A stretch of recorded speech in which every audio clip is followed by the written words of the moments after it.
Bienvenidos a la resolución del certamen regional 2022. Espero que les haya ido bien. Comencemos con las soluciones.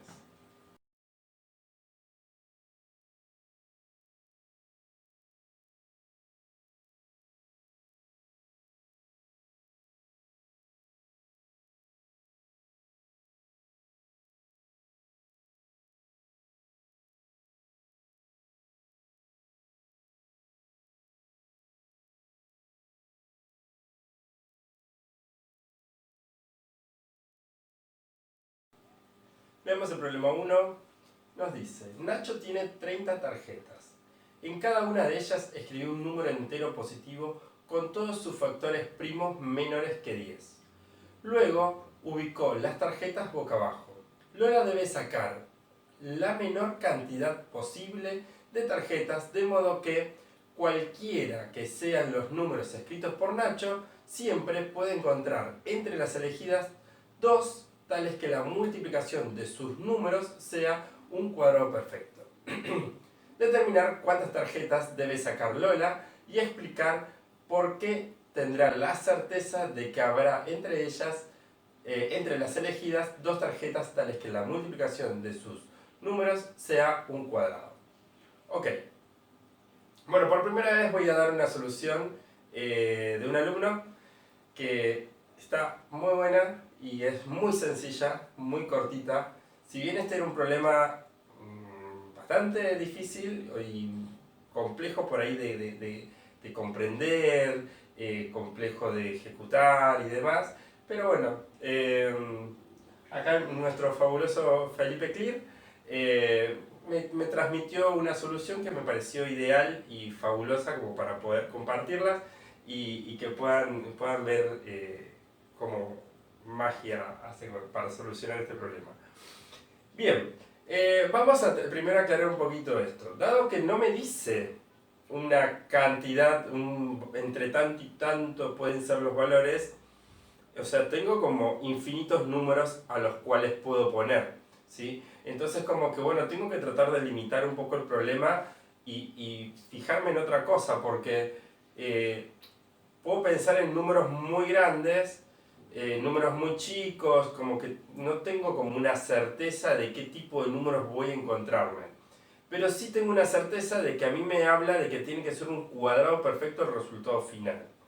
¿Qué significa que sea un cuadrado perfecto? Veamos, en principio vamos a ver que los números que escribe Nacho en las tarjetas, vamos a decir, una tarjeta tiene que tener la forma de 2 a la A, por 3 a la B, por 5 a la C, por 7 a la D. Esos son los primos menores que 10 hay, ¿sí? Bien, ahora, estos valores pueden ser cualquiera, pero sí, yo lo que tengo que hacer es que si yo tomo una tarjeta I por una tarjeta J, esto sí o sí me tiene que quedar 2 elevado a la alfa por 3 elevado a la beta por 5 elevado a la gamma por 7 elevado a la epsilon, vamos a poner. Esto tiene que ser un cuadrado perfecto, ¿sí? Entonces, si tiene que ser un cuadrado perfecto, eso implica que tanto alfa como beta como delta como epsilon son pares. Entonces, eso significa que yo lo que me tengo que fijar es de qué manera puedo formar un número par. Un número par lo voy a poder formar de modo que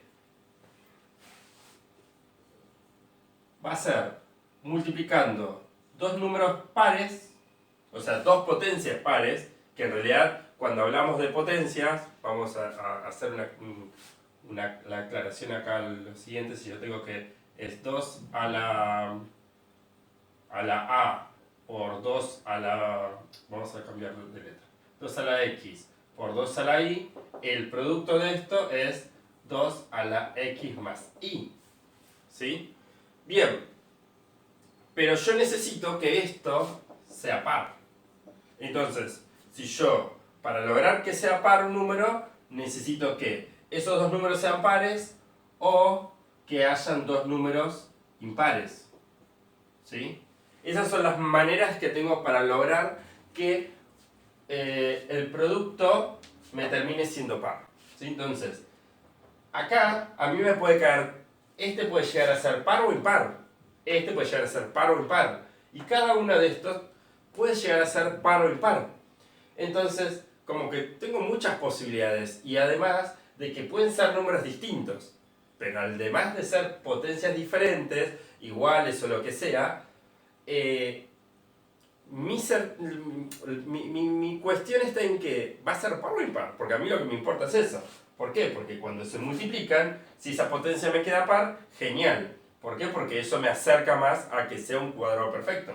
Pero entonces digo, bueno, ¿cuántas combinaciones posibles puedo tener acá para que me dé un cuadrado perfecto? O sea, ¿cuántas combinaciones posibles voy a poder tener acá entre pares e impares? Y bueno, lo vemos. A, B, C y D. Este puede ser par o impar, o sea que tiene dos posibilidades. Este puede ser par o impar, o sea que tiene dos posibilidades. Este puede ser 2 y este va a ser 2. Entonces, el total de combinaciones posibles que voy a tener entre par e impar va a ser 2 a la cuarta, que esto me da 16. Es decir, que yo dentro de los infinitos posibles tarjetas que tenga, siempre van a haber las combinaciones en sus potencias, van a ser 16 posibles. ¿Sí? Sí o sí van a caer entre par, impar, par, impar, par, impar, o todos impares o todos pares. No importa que sean números diferentes, números iguales, no importa, pero siempre va a caer entre par o impar. Entonces, ¿qué significa esto? Que si yo elijo una más, si yo elijo una tarjeta más, sí o sí va a caer dentro de una de estas 16 combinaciones. O sea, que se va a repetir la combinación. Por ejemplo, supongamos que yo tengo, bueno, acá lo que yo podría hacer es escribir las 16 combinaciones. No es necesario, pero podría llegar a escribirlas, que podría ser todas impares, las 5 impares, 4 impares y una par, y así sucesivamente. Que esto me voy a tener que escribir todo hasta llegar a que todas sean pares, ¿no? Y ahí terminaría las 16 combinaciones. Son 16 en total.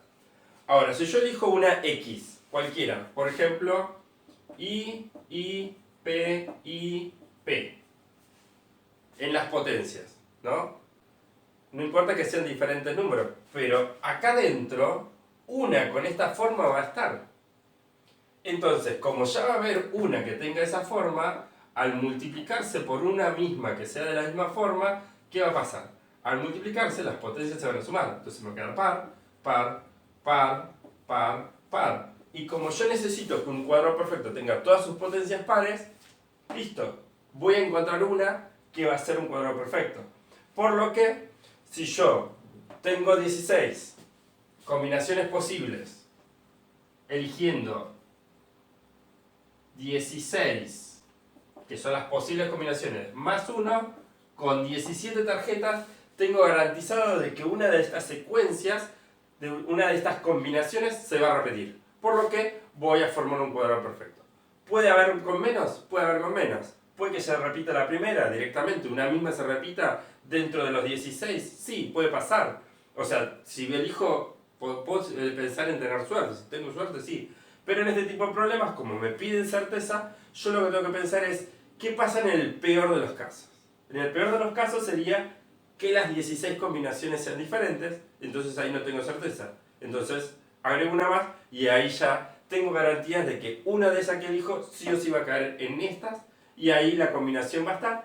Por lo que de este modo podemos decir que el total de tarjetas necesarias es 17 y con eso podemos terminar el problema. Como aclaración en este, lo que también podríamos haber hecho es poner ejemplos, ¿sí? Poner un ejemplo, que estaría bueno que el problema lo hubiera pedido. Si pedían un ejemplo creo que hubiera sido más fácil para comprender. Pero bueno, de esta manera lo podemos resolver de una manera más general y tenemos resuelto el problema con el mínimo de 17 tarjetas.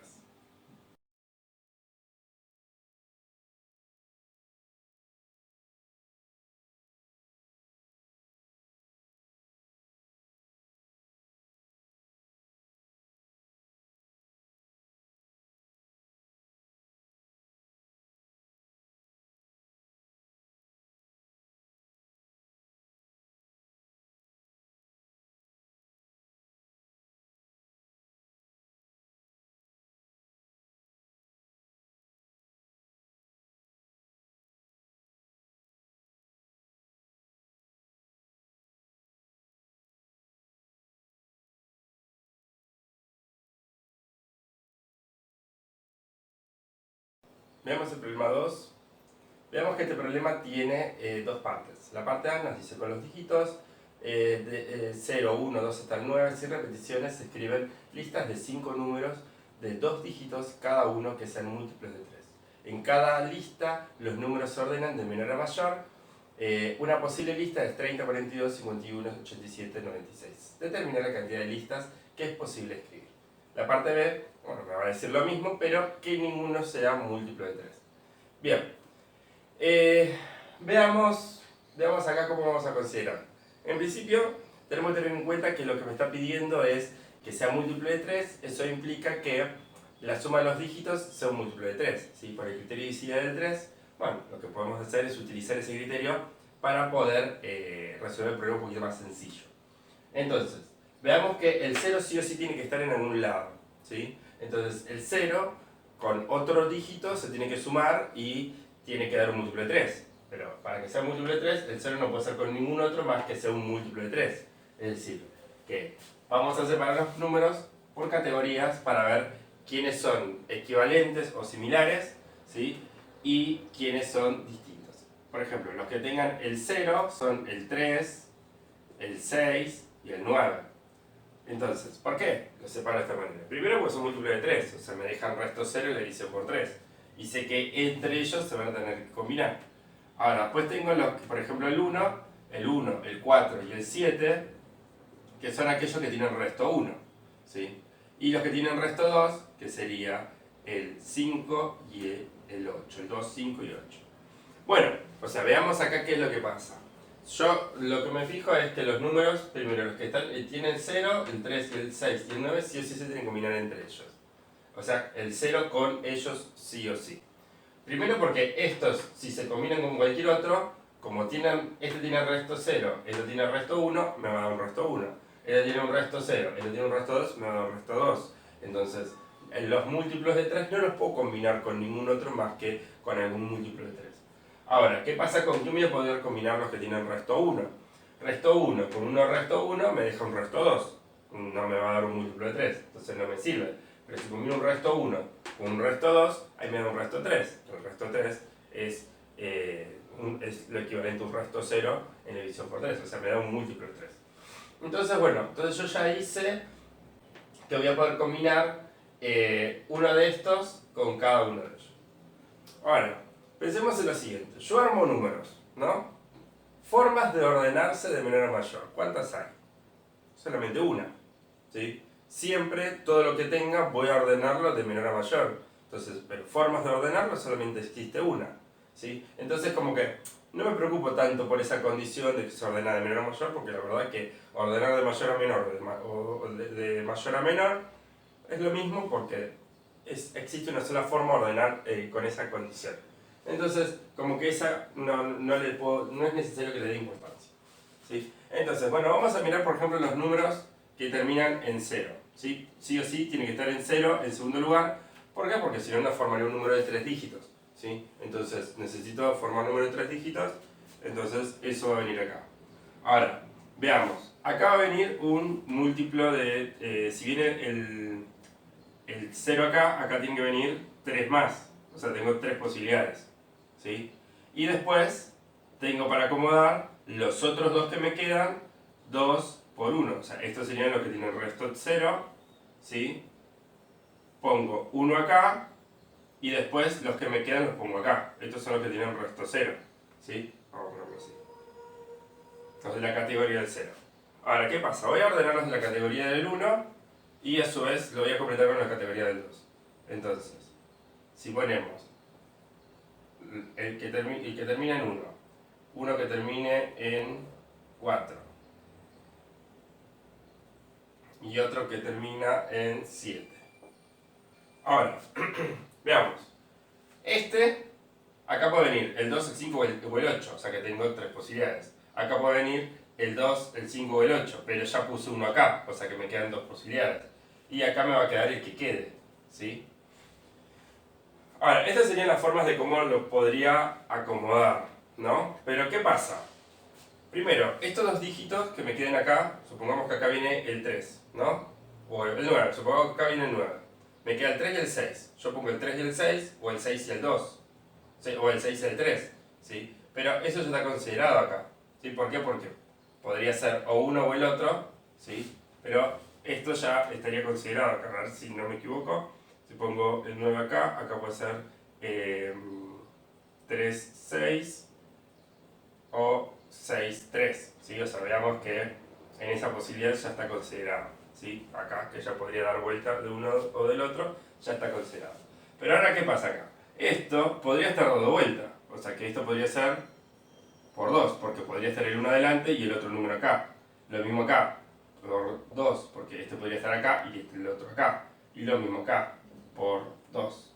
Entonces, ahora, el total de posibilidades sería 3 por 2 por 1 por 3 por 2 por 2 por 1 por el principio multiplicativo, ¿sí? Es decir, analizo el total de posibilidades de un caso y lo multiplico por la cantidad de posibilidades de los otros. Entonces, el total de posibilidades sería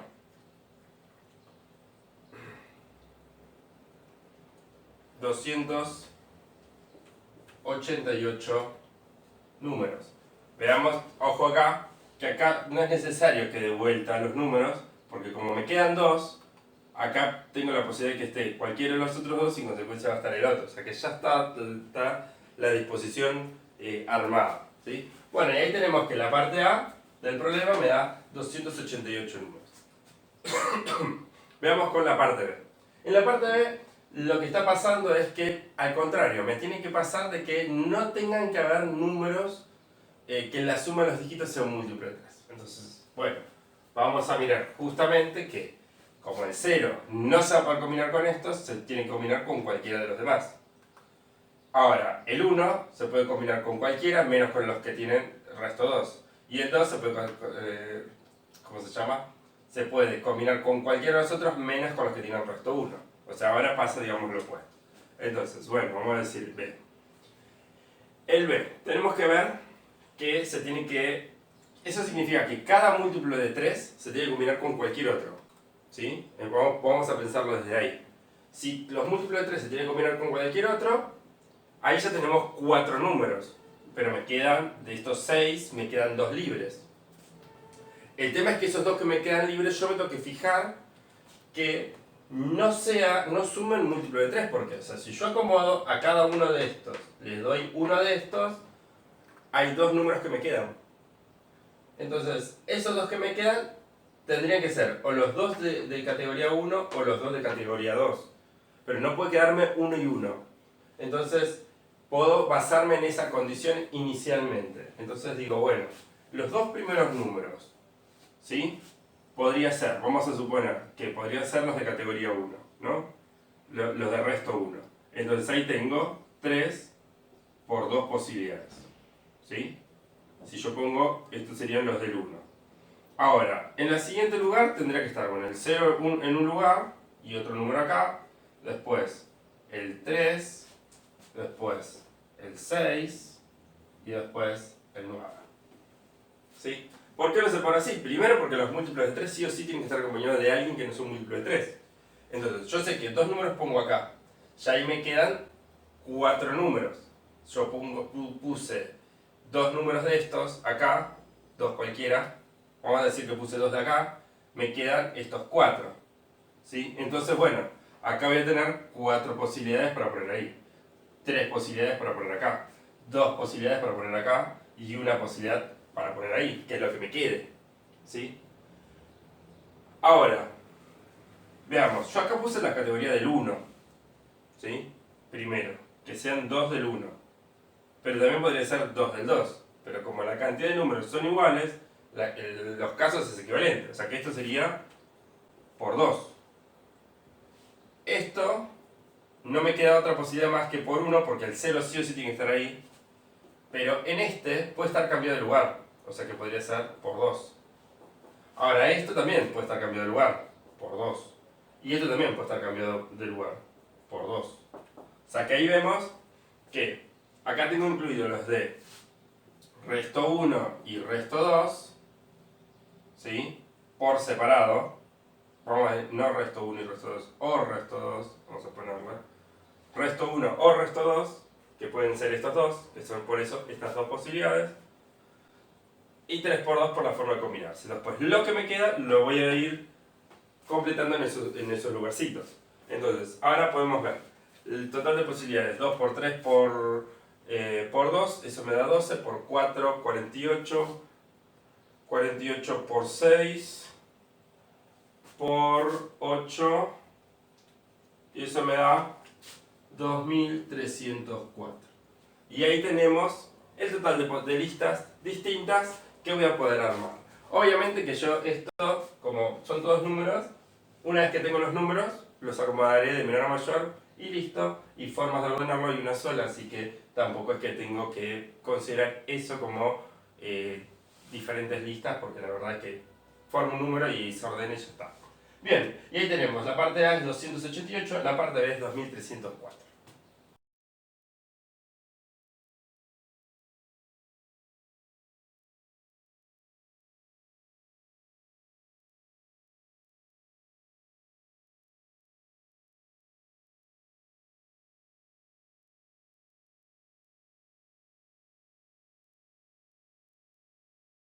Vemos el problema 3, nos dice, se tienen dos cuadrados del mismo tamaño, ABCD y EFGH, ubicados uno en el exterior del otro, de manera que C es el punto medio del lado EF y los puntos B, F y G están alineados, con F entre B y G.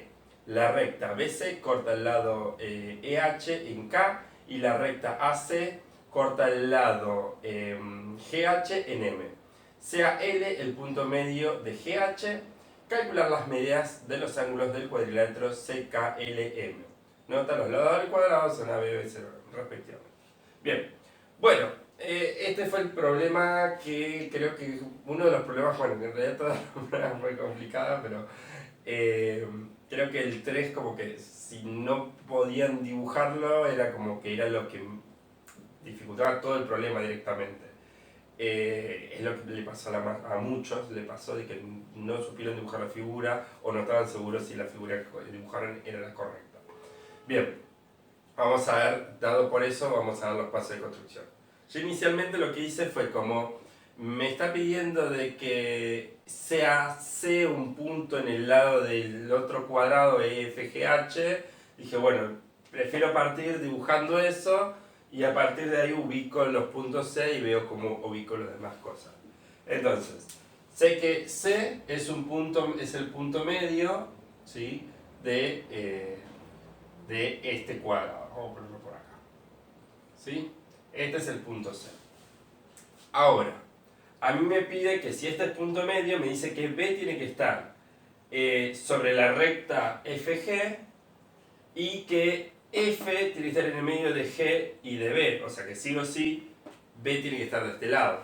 Entonces, como yo sé que tiene que formar un cuadrado, ¿sí? Sé que tiene que formar un cuadrado y la medida de este lado tiene que ser la misma que de acá hacia acá, directamente desde acá tomo la misma medida, ¿sí? Entonces, yo en este caso tomé 30, así que tomo 30 y a partir de ahí ya tengo marcado el punto B y tengo marcado dónde va a estar apoyado mi cuadrado. Entonces, este sería el punto B. Y ahora, a partir de ahí, puedo marcar los otros lados. Entonces, ahí es como que veo directamente dónde va a estar ubicado mi cuadrado. Ahí estaría mi cuadrado.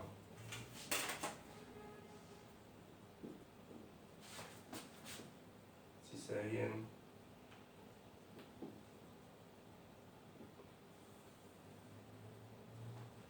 Y ahí tenemos el cuadrado. Bien.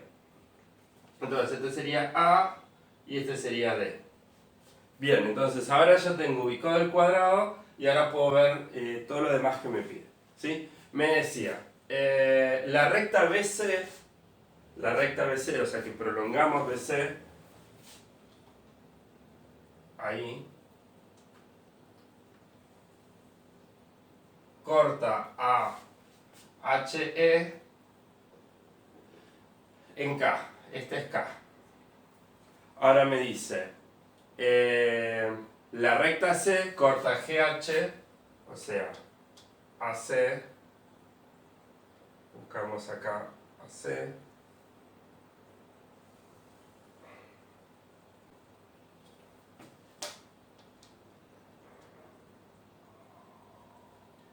que corta a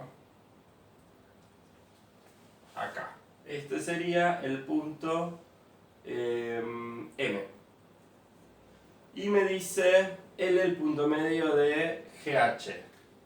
O sea, acá. Este es L. Y me pide que calcule los ángulos de este cuadrilátero. Bien, bueno, una vez que tengo las figuras, como que por ahí puede llegar a resultar un poquito más sencillo ya de orientarme qué es lo que tengo. Vamos a usar un concepto bastante común, que es el concepto de medio equilátero, ¿sí? ¿En qué consiste ese concepto? Es que si yo tengo un triángulo equilátero, ¿sí? Si yo trazo la altura, divido en dos triángulos iguales, que este ángulo mide 30, este mide ángulo 60, si este mide 2x, este mide x, lo mismo, este x, 2x. Este es el único triángulo en el cual ocurre esto, por lo que si yo encuentro un triángulo rectángulo que cumple con estas características, automáticamente puedo decir por medio equilátero. Así que directamente vamos a ver que en este caso pasa eso, dado que tenemos, esto es un cuadrado, tiene un ángulo de 90, un ángulo de 90, este lado es punto medio de todo este lado, y estos dos cuadrados son iguales. Eso significa que BFC, ¿sí?, es medio equilátero. Entonces, yo sé que este ángulo va a ser de 30 y este ángulo va a ser de 60 y este ángulo va a ser de 30. Automáticamente ya puedo saber eso. Ahora entonces, automáticamente, como esto es prolongación, esto también es de 60 y este va a ser de 30. También sé que este ángulo es de 45. Este ángulo es de 45 porque es diagonal. Bueno, veamos que como acá tenemos entonces que este es 45, este es de 60, entonces como esto es prolongación, todo este ángulo de acá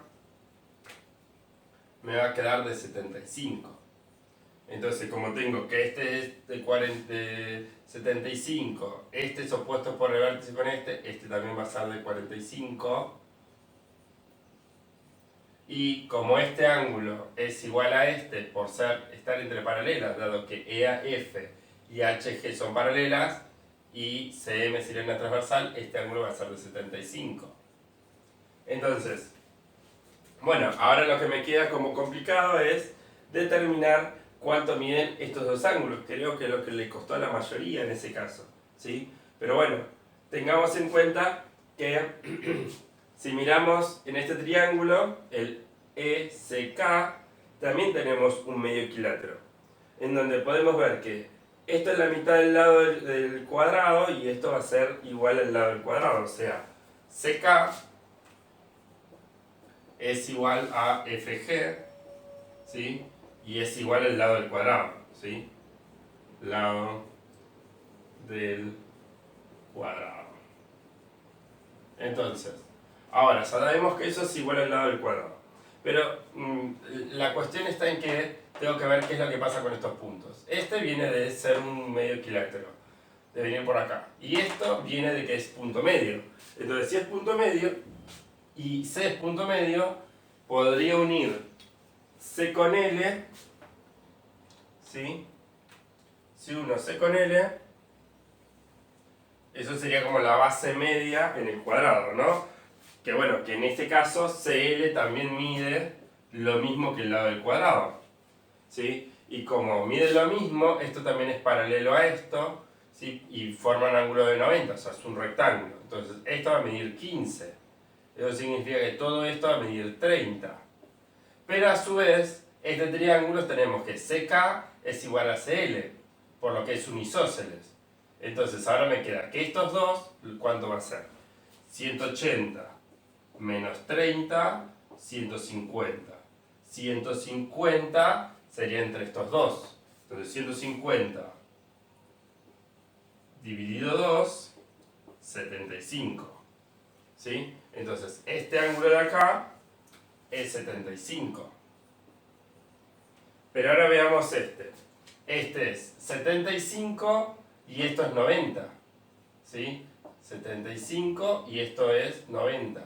O sea que todo el ángulo sería 75 más 90, 165 grados, que es el otro ángulo que me estaba pidiendo. ¿Sí? Todo este ángulo de acá me va a quedar 75. Por lo que en la figura, los ángulos de la figura me van a quedar algo así. Este de 45, este de 75, este es de 75 y este de acá es 165 grados. Y ahí llegamos a tener la medida de los ángulos de la figura CKLM y tenemos completo el problema.